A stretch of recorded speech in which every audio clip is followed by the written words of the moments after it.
Well, good morning, Interbet fans, and welcome to the preview for a Greyville race meeting. This is Wednesday, the 24th of March, and it's a polytrack meeting, 8-race program, and the normal fare. But what makes it interesting is that there are a lot of raiders that have come into town, not only from Johannesburg, but we've got Cape Town, have got a whole lot of new runners on the block. So it all depends how horses go on the polytrack and what type of pace we have in these races.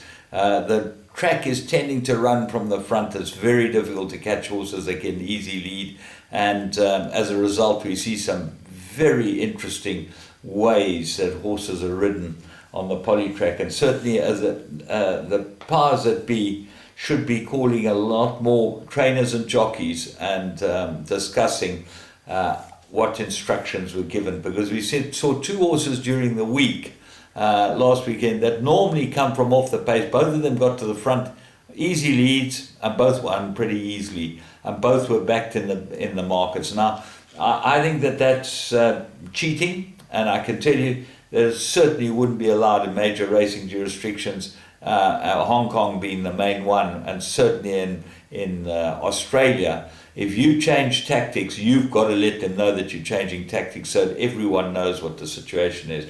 And that's something for the new regime to take up very, very fervently, to improve racing and improve the form book, because the form book's a joke.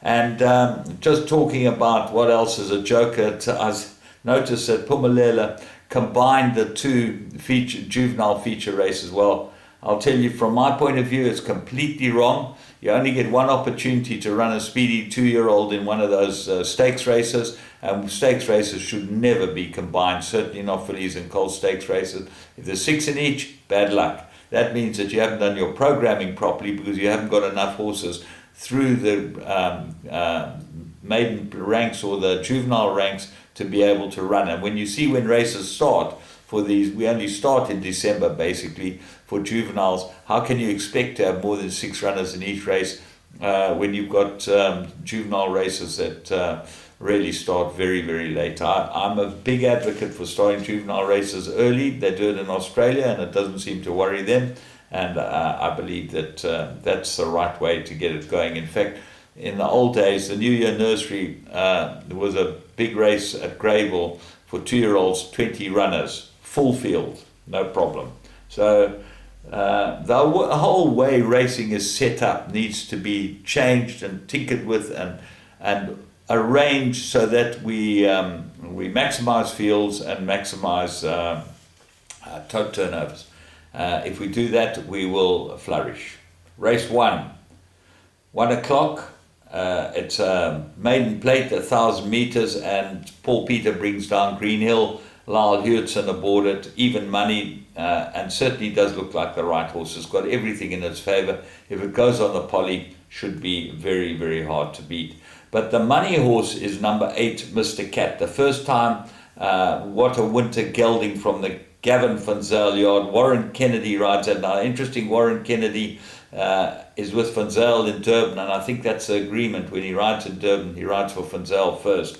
But obviously, Mr. Cat has got some ability, because there has been money for him. He's now 5-2 in the betting, and from draw 8, he's going to have to be sharp, because I would believe Lyle Hewitson will certainly want to go and make it on Greenhill and give Mr. Cat something to think about.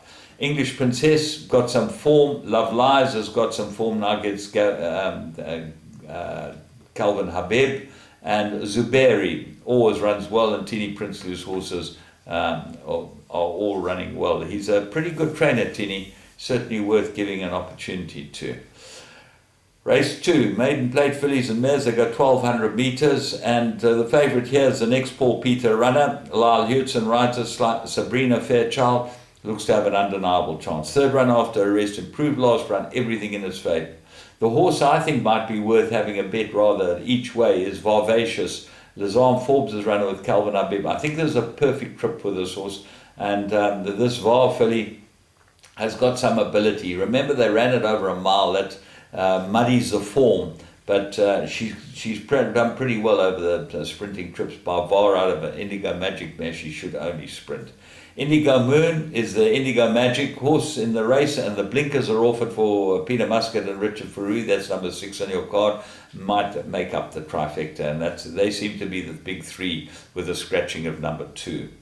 Race 3, Maiden Plate fillies and mares that go 1400 meters, and whatever beats Solo will win. Number 2, Lyle Hudson, Peter Muscat. So Lyle could open up with a 3-timer first 3 races. Got 3 very good rides. I'm going to go each way with number 7, Diamonds and Toads. I've been with this filly a number of times. She gets the blinkers again, which I think is the right way. But last time they put the blinkers on her, Aries went at 100 miles an hour to the front, which is not her style. So he's got to give her a chance, and I think Solo will make the pace, and he's got to attack when they turn into the straight. And I would think that if Aries can sit 5th, 6th on this, with her going well, and she should go well with the blinkers on, and she went very well with him last time, she's a very good each way chance. Royal Couture, Michael Miller, come from Cape Town. Richard Farou gets a ride. That's a stable companion to Diamonds and Toads. Who knows? Watch for betting follow through. Race 4, 1400 meter mare rated 68, and this is not an easy race. Owlsmere is the first horse that you look at and say to yourself, this is the right horse. Lyle Hudson for Shane Humby, so he could have the first 4 on the card. You've got a hell of a card, Lyle Hudson. But I find a couple that I think that will give Owlsmere a hard run. I think Sekhmet, number 2, is the right horse. Paul Peters runner with Warren Kennedy aboard. Looks like an improver. It's this should be absolutely perfect for Sekhmet, and with a good draw, I think will be very, very hard to beat. Matadora's Parade's got a chance. Patrick Lunn and Raymond Danielson, number 5, will go well. And then the find of the race is number 9, Made in France, Mark Dixon's horse. He's having a miserable time. Well, I fancied a couple of his to run well, to run in the money certainly over the weekend, and they didn't run well at all. But if Made in France, 3rd run after arrest, got 2 good runs after arrest and has run on, I think that she's got to have a chance here, and I fancy her to run really well. Hot Money, the draw is against it. Race 5. There's a Maiden Plate fillies and mares that go 1600 meters, and it's an absolute 3-cornered contest. My top choice is Bells and Whistles. Doug Campbell's runner goes well on the Poly. Stuart Randolph goes well for, looks like a big improver, looks like it's right. The even money favourites, number 8, Rock Flight. Now Warren rides this one for Gavin Fenzell, and it should go very well. She's always there or thereabouts, but comes back in trips, so they're probably going to try and pinch it from the front. But if Bells and Whistles can be sitting on her girth, it'd be hard to beat. Offsides, we don't know much about. This is the Raider. Candace Dawson's runner, Luke Ferraris, are on at number 7, so it goes into the play.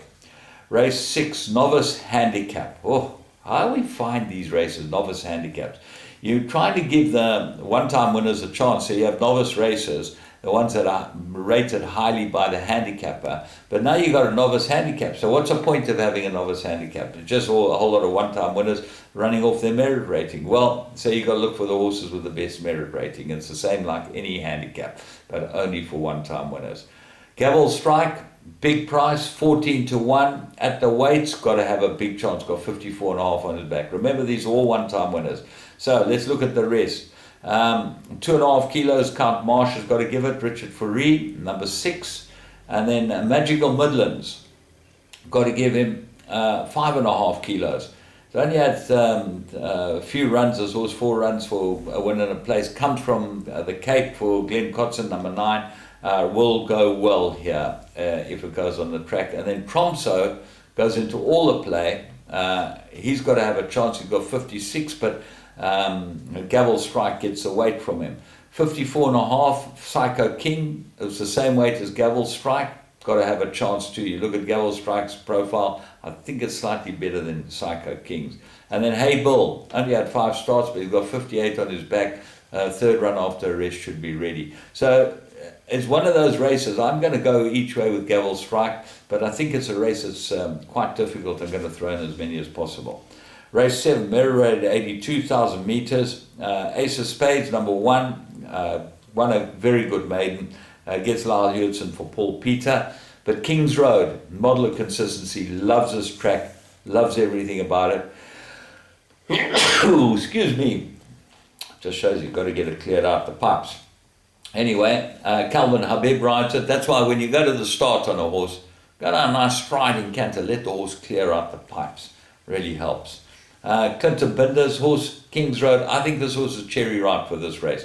He's won 2 on the poly track, 1 place from 3. He gets the right draw. He gets a lot in his favour. He'll go well. Shinnecock won very easily last time, first try on the poly. That's drawn 4, number 3, sorry. Then tonight's fight night, too sharp for it. Whiz of Odds loves the poly, 2 from 5 course and distance. Warren rides that.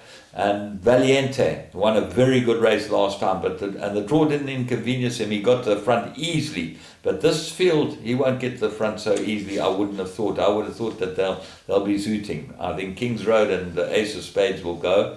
And Whiz of Odds will want to be up there. From a wide draw, Valiente's got a big problem. And if he gets a soft lead, well, then he might confirm his form with Kings Road.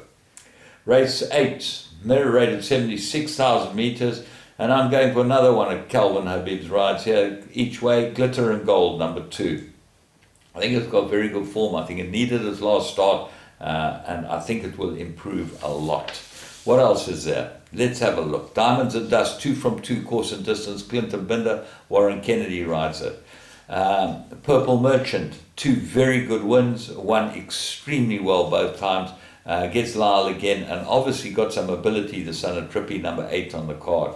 They're the ones that should fight it out. Lava Lavu, got to have a chance as well with the 2.5 claimer on. It's got 2 good runs behind its name. And it ran behind Kings Road the run before last. That was quite a reasonable field. So, very interesting race to finish off with. But as I say, there are opportunities, and you could end up getting a reasonable payout today if you can get 1 or 2 of the odds-on shots beaten. But if they win, it's going to be hard to catch some money.